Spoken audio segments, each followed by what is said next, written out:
Hello, I'm Nathan P. Butler, author of A Saga on Home Video and host of From the Star Wars Home Video Library here on YouTube, and this is Star Wars Home Video Year by Year. This time we take a look at 1981. Now, 1981 is kind of a key year in certain respects for Star Wars, but not so much for home video. In theaters, this is the year that saw A New Hope get released with that subtitle for the first time. It had been released in theaters as just Star Wars back in 1977. Reissued then in 1978, where the big deal between 77 and 78 was that, as you may recall, in the original stereo mix in theaters, there was a missing chunk of dialogue from C-3PO.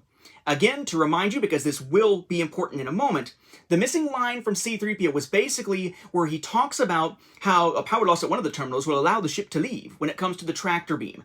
They're up in the Death Star control room, or whatever you want to call it. R2 is making the blueprints and such appear on the monitor. We get to that point within C-3PO's dialogue and such, but then as he's explaining the specifics of how they need to turn off one of the terminals to allow the Millennium Falcon to escape, everybody's looking at the screen, and it's going back and forth between each character and what's on the screen, but C-3PO's dialogue is missing. They're just kind of looking at it, I guess, absorbing information, because he's not telling them how to get out of there, but somehow they will know. That's fixed in 1978 with the missing dialogue being added back in. The film is then re-released again in theaters in 1979, but not in 1980, because that's the year The Empire Strikes Back hits theaters. It has center stage, but it comes out with the episode number 5, and the title, The Empire Strikes Back. Suddenly, Star Wars is the name of the series, not an individual movie, and each episode has a number, and in this case, it's The Empire Strikes Back as episode 5.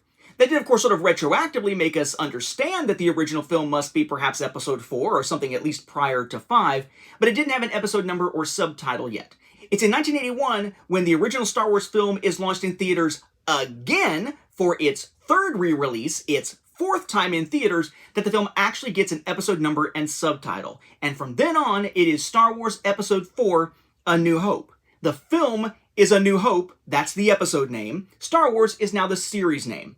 We will still see home video releases and fans for years referring to the original film simply as Star Wars rather than A New Hope, but I will be using the A New Hope terminology to keep things straight as we talk about home video from here on out. So that's a big deal. Suddenly, Star Wars is A New Hope, there's an episode number, it is clear that it's episode 4 and 5 that have been out in theaters so far. One thing that's kind of interesting about this re-release, aside from the fact though that it has the subtitle on it, is what it didn't have.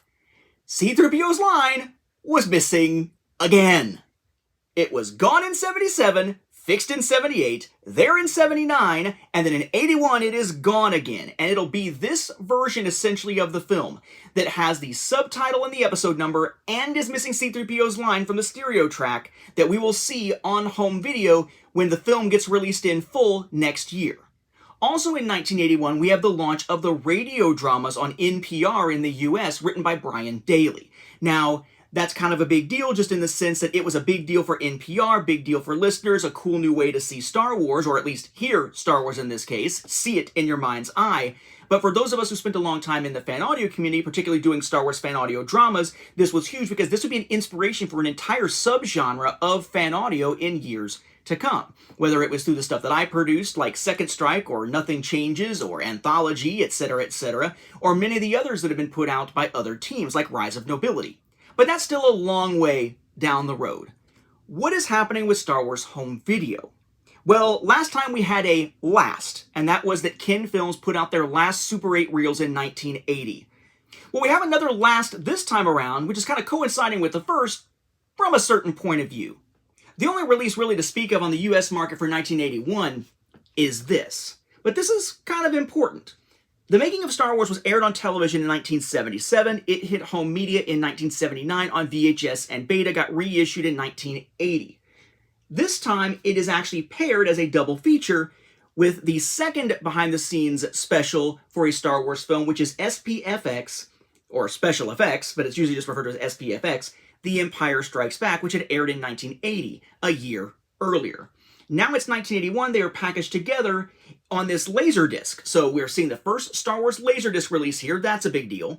The first release of SPFX The Empire Strikes Back in the US, which is a big deal. The first time we're seeing this paired double feature release, which we're going to see over and over and over again over the years as the way it's released, because SPFX The Empire Strikes Back will never get an individual release in the United States. It does elsewhere, but not in the US.